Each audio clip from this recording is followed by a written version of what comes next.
زمین کو اللہ رب العزت نے پانی کے ہی ذریعے سے پیدا فرمایا. کیسے؟ پانی کو گاڑھا کیا گیا، اس سے بھاپ بنا اور بھاپ سے پھر زمین کا وجود ہوا. حفظ مکمل ہو چکا ہے، قرأت بھی اور مولویت بھی، فضیلت بھی. اب آخری سٹیج باقی ہے وہ کیا جو ہے؟ مفتی کا ہوتا ہے. مطلب کہ میں آپ کو مولوی مان سکتی ہوں؟ جی جی جی. اب آگے میں ابھی جیسی پڑھائی مکمل ہوتی ہے پھر مدرسے میں پڑھاؤں گا. ٹھیک ہے حضرت، مجھے ایک چیز بتائیے. میرے بہت سے سوال آتے ہیں، آپ تو جو ہے وہ علم والے ہیں، مدرسے میں پڑھیں، ماشاءاللہ اچھی بات ہے. میرے ذہن میں ایک بات آتی ہے کہ اللہ تعالیٰ جب دنیا میں پہلی بار انہوں نے دنیا کو بنایا تھا تو پہلے تو کچھ نہیں تھا سوائے اللہ کے. تو جب کچھ نہیں تھا تب اللہ تعالیٰ نے سب سے پہلے کون سی چیز بنائی تھی؟ اللہ رب العزت نے دنیا کو پیدا کرنے سے پہلے سرکار علیہ الصلوۃ والسلام کے نور فرمایا. اور اس سے پہلے سب سے پہلے اللہ رب العزت کی ذات، پھر اللہ رب العزت نے اپنے نور مبارک سے سرکار علیہ السلام کے نور مبارک کو بنایا، اور پھر نور مبارک کے پرتوں اور جھلک سے کل کائنات کو بنایا. آسمان، زمین، چاند، سورج، ستارے، غرض ہر چیز. اور جو چیزیں ہیں ان چیزوں میں سب سے پہلے کس چیز کو بنایا؟ سرکار علیہ السلام کے نور پاک کو. وہ میں سنی ہوں قلم کو بنایا کر کے. قلم کو تقدیریں لکھنے کے لیے پیدا فرمایا تھا. وہ سب سے پہلے بنا تھا میرے خیال سے قلم کو. نہیں، قلم کو جو ہے تقدیریں لکھنے کے لیے پیدا فرمایا. انسانوں کی اور دنیا میں جو کچھ ہونے والا اور قیامت تک جو کچھ ہوگا ان سب کی تقدیریں اور ان کے ساتھ کیا کیا ہونے والا ہے اور وہ اپنی مرضی سے کیا کیا دنیا میں کرنے والے ہیں، ان سب کو اللہ رب العزت نے قلم کو لکھنے کا حکم دیا. اچھا، اللہ تعالیٰ جو ہے وہ جو کچھ نہیں بنا تھا ساتویں آسمان، تو اللہ کا عرش کہاں پہ تھا؟ پانی پر. اور پانی کہاں پہ تھا؟ پانی زمین پر، اور زمین اصل میں پانی پر ہی اللہ رب العزت کا عرش تھا، اور اس وقت میں زمین کا وجود نہیں تھا. تو پانی کس پہ رکھا ہوا تھا؟ اس کا ذکر قرآن عظیم میں نہیں ہے، حدیث پاک میں نہیں ہے. اتنا ذکر ملتا ہے کہ اللہ رب العزت نے جس چیز پر چاہا پانی کو رکھا. چوتیا بنایا تم کو. تو مطلب آپ نے کبھی سوچا نہیں کہ اللہ تعالیٰ نے پانی کو کس میں رکھا ہوگا؟ مرنا تیرے کو ڈر نہیں لگتا؟ قرآن عظیم کی تعلیم ہے ہمیں، اور سرکار علیہ السلام کا فرمان علی شان بھی ہے کہ انسان کو مذہب اسلام میں رہ کر ان باتوں کے بارے میں سوال کرنا چاہیے جو اس کے کام کی ہیں. مطلب کہ دین کے کام میں عقل کا دخل نہیں. جی ہاں. قرآن ہمیں کلمہ پڑھایا گیا لا الہ الا اللہ محمد رسول اللہ. اللہ کے علاوہ کوئی معبود نہیں اور محمد صلی اللہ علیہ وسلم اللہ کے رسول ہیں. تو ہم نے کلمہ عقل کا نہیں اللہ اور رسول کا پڑھا ہے. ارے ہاں بھائی ہاں. تو اللہ اور رسول نے ہی ہمیں اس بارے میں کچھ سوال کرنے سے منع کیا ہے اور زیادہ اس سلسلے میں پڑھنے سے منع کیا ہے. تو ہمیں زیادہ پڑھنے کی ضرورت نہیں ہے. افضل نامنا افضل.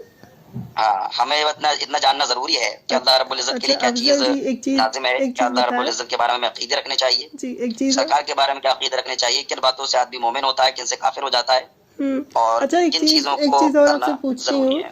ایک چیز اور آپ سے پوچھتی ہوں، جیسے کہ اللہ تعالیٰ نے تو اس کو مکمل طور پہ نہیں بتایا، تو ایک سوال یہ بھی ہے کہ کیونکہ مجھے بہت انٹرسٹ ہے دنیاوی چیزوں میں، تو اللہ تعالیٰ نے سب سے پہلے زمین کیسے بنائی تھی؟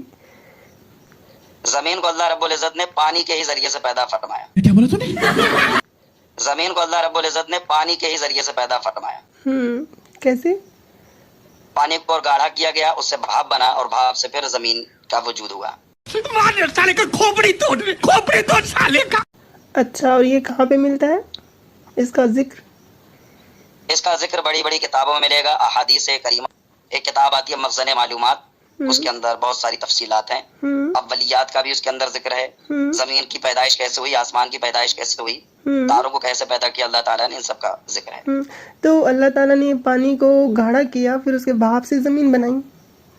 جی، پہلے پانی گاڑھا ہوا، پھر وہ اس طرح سے بھاپ پیدا ہوئی، اس کے بعد پھر اس بھاپ سے پھر مٹی کا وجود ہوا. ماشاءاللہ. تو پھر اللہ تعالیٰ نے اس مٹی کو مطلب کیسے پہلے ایک جگہ رکھی، پھر اس کو پھیلایا تھا میرے خیال سے. جی ہاں. مطلب سب سے پہلے کس جگہ کی مٹی بنائی تھی اللہ نے، کس جگہ کی مطلب پرتھوی میں کس جگہ کو بنایا تھا؟ جہاں پر کعبہ معظمہ ہے، جہاں پر مکہ شریف ہے. تو وہاں کی مٹی پہلے رکھی. جی. اس کے بعد وہی دنیا کا مرکز ہے، بیچوں بیچ دنیا میں وہی ہے کعبہ شریف، اور مکہ شریف جو ہے وہ بیچوں بیچ دنیا میں ہے. لیکن میں نے تو سنا ہے کہ زمین گول ہے. جی ہاں، گول ہے.